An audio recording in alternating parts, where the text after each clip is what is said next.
ఈరోజు ఉదయాన్నే చక్కగా నేను పూజ ముగించుకుని ఇలా స్వామికి చక్కగా మనం నిత్యం దీపారాధన చేసుకుంటే ఆ ఇల్లాలకి ప్రతిరోజు మన ఇంటినే దేవాలయంగా మార్చుకోవచ్చండి. ఇలా దేవుని ముందు కాసేపు కూర్చుని పూజ ముగించుకొని ఇలా మాకు బాల్కనీలో నేను పెట్టే ప్లాంట్స్ అన్నిటినీ చూసుకుంటాను. ఇవి చక్కగా ఎదగడానికి నేను ఏమేమి వాడతానో మీకు చెప్పాను కదండి. అలాగే ఇలా ముగ్గుని ఎంతో శ్రద్ధగా పెట్టుకుంటాను. ఈ ముగ్గులు కూడా మీకు నచ్చాయండి. రోజుకొక విధంగా నేను కమలాలు వేసుకుంటాను. ఎందుకో నాకు కమలాలు వేసుకోవడం అంటేనే చాలా ఇష్టం. చాక్ పీస్ తడిపి వేసుకోవడం వలన మార్నింగ్ వేసుకున్న ముగ్గు సాయంత్రం వరకు అలాగే ఉంటుందండి. ఎంతో అందంగా కనపడుతుంది మా బాల్కనీ. ప్రతి వాళ్ళు వచ్చిన వాళ్ళందరూ అంటారు, అబ్బా మీరు ముగ్గులు ఎంత బాగా పెట్టారండి అని. ఇల్లాలకి ఎవరైనా వచ్చి మెచ్చుకుంటే ఆ ప్రశంస ఎంత ఆనందంగా ఉంటుందో కదండి. ఈ ప్లాంట్స్కి అన్నిటికీ నేను చక్కగా బియ్యం కడిగిన నీళ్ళు, అలాగే మినపప్పు, అలా ఏది కడిగినా నేను ఆ వాటర్ని ఉంచుకొని మిగిలిన అన్నాన్ని పెరుగుని చేర్చుకొని అలా 2-3 రోజులు పులియబెట్టి చక్కగా ఈ మొక్కలకి పోస్తాను. దానివల్ల ఆ మొక్కలు ఎంతో అందంగా పెరుగుతాయి.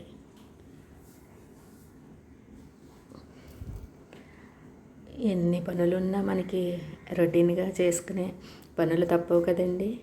ఈరోజు నేను మీకు పుట్నాలు, అలాగే వేరుశనగ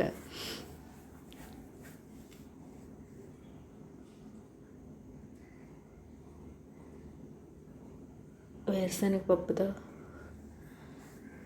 మీకు చట్నీ ఎంత టేస్ట్గా ఉంటుందో చూపిస్తూ, అలాగే మినపట్టండి ఈరోజు బ్రేక్ఫాస్ట్లో నేను చేసే బ్రేక్ఫాస్ట్ ఐటము మినపట్టు తయారు చేయడం మీకు నేను చూపిస్తాను. ఈ మినపట్టు చక్కగా బియ్యం నానబెట్టుకుని, అలాగే పొట్టు మినపప్పుని పొట్టు తీయకుండా మినపప్పు నానబెట్టుకుని తయారు చేసుకునే విధానం మీకు చెప్తూ అది తయారు చేసే విధానం గురించి చూపిస్తాను. మనం మొదట పుట్నాలు 1 అరకప్పు, వేరుశనగ గుళ్ళు 1 కప్పు, అలాగే 3 పచ్చిమిర్చి నూనెలో వేపుకుని వీటిలో చేర్చుకోవాలి. అలాగే చింతపండు, ఉప్పు వేసుకుని మనం దీనిలో వాటర్ చేర్చుకుని 1 పావు గంట పాటు మనం అలా నాననివ్వాలండి. అప్పుడు రుచి చాలా బాగుంటుంది చట్నీ. నేను మధ్య మధ్యలో చిన్న చిన్న చిట్కాలు చెప్తాను, అవి మీరు గమనించి ఆ విధంగా తయారు చేసుకోండి. ఈ రుచి ఎంత బాగుంటుందో నేను మాటల్లో చెప్పలేనండి. చట్నీ ఇలా చేసుకోమని మా అమ్మగారు ఎప్పుడు చెప్తూ ఉండేవారు. అది గుర్తొచ్చినప్పుడల్లా మా అమ్మగారే నాకు గుర్తొస్తారు. మా అమ్మగారికి నేనంటే ఎంత ఇష్టమోనండి, మా నాన్నగారికి కానీ. అలా అనుకున్నప్పుడు నాకు చాలా బాధ కలుగుతుంది.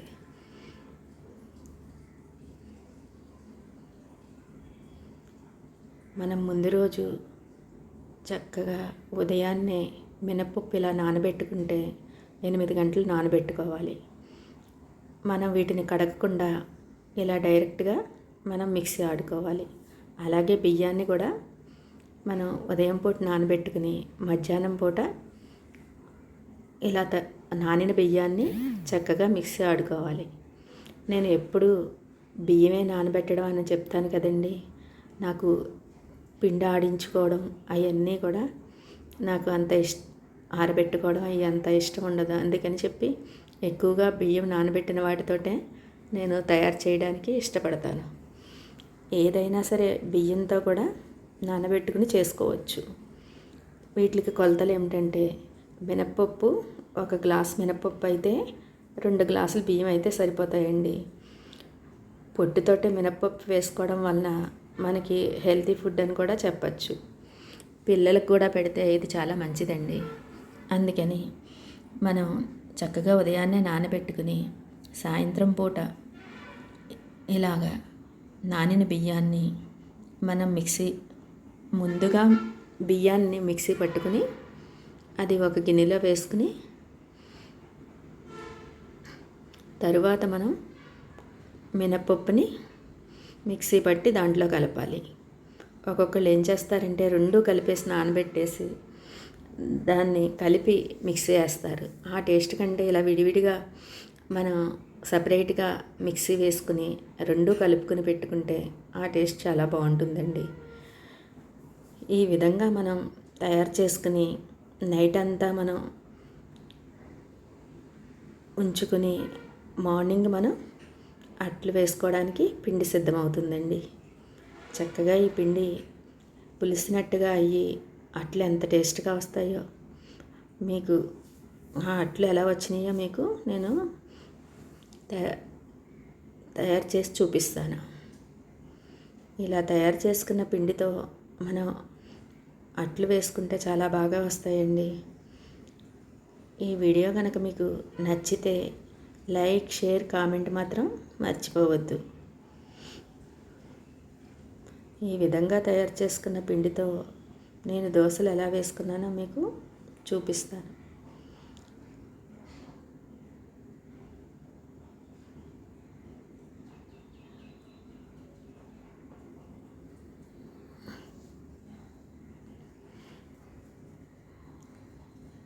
ఈ తయారీ విధానం మాకు మా అమ్మగారు నేర్పించారండి. పిండి కలుపుకున్నా కూడా మనం బియ్యంతో చేసుకుంటే ఎలా ఉంటుందో మీరు ఒక్కసారి ట్రై చేసి చూడండి. ఇలా తయారు చేసుకున్న అట్లు ఎంతో రుచిగా ఉంటాయి.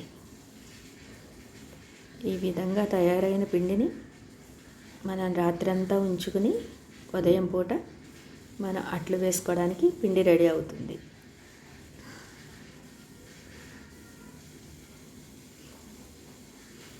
మనం పొట్టుతో పాటు వేసుకోవడం వలన మినపట్టు చాలా బలవర్ధకమైన మినపట్టు అని చెప్పవచ్చు.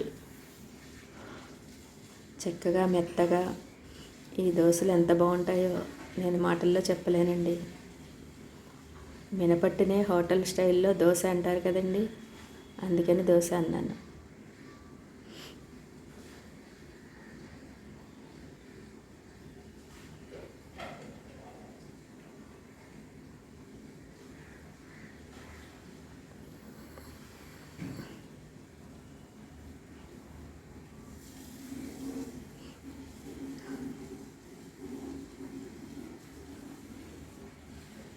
ఈ వీడియో వివరంగా చూపించడం కోసం మీకు పిండిని ఎలా తయారు చేసుకోవాలో చక్కగా వివరంగా చూపిస్తున్నాను.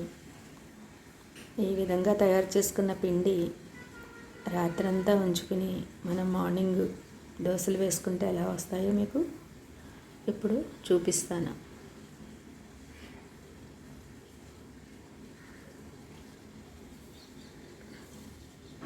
ఈ విధంగా తయారైన పిండితో ఉదయాన్నే నేను చక్కగా ఇలా దోశలు వేసుకున్నానండి. ఇలా దోశలు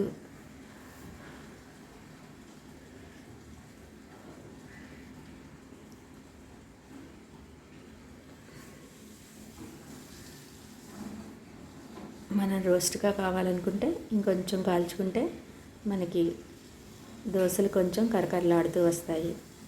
మనం ఎలా కావాలనుకుంటే అలాగా మనం కాల్చుకోవచ్చు. ఈ దోశలు మీకు నచ్చితే కనుక నాకు మీరు తయారు చేసుకుని మీకు ఎలా వచ్చినాయో నాకు కామెంట్స్లో చెప్పండి. అలాగే ఈ దోశలు మీకు నచ్చినాయండి, నచ్చితే లైక్, షేర్, కామెంట్ మాత్రం మర్చిపోవద్దు. నేను పెట్టే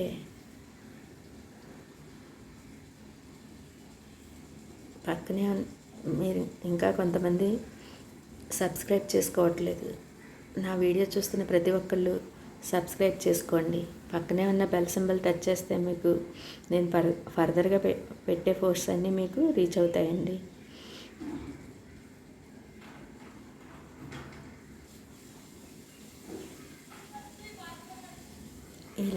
ఇలాగా పుట్నాల చట్నీతో మనం ఈ దోశలు తింటే అబ్బా ఎంత అమోఘంగా ఉంటాయో మీరే చూడండి.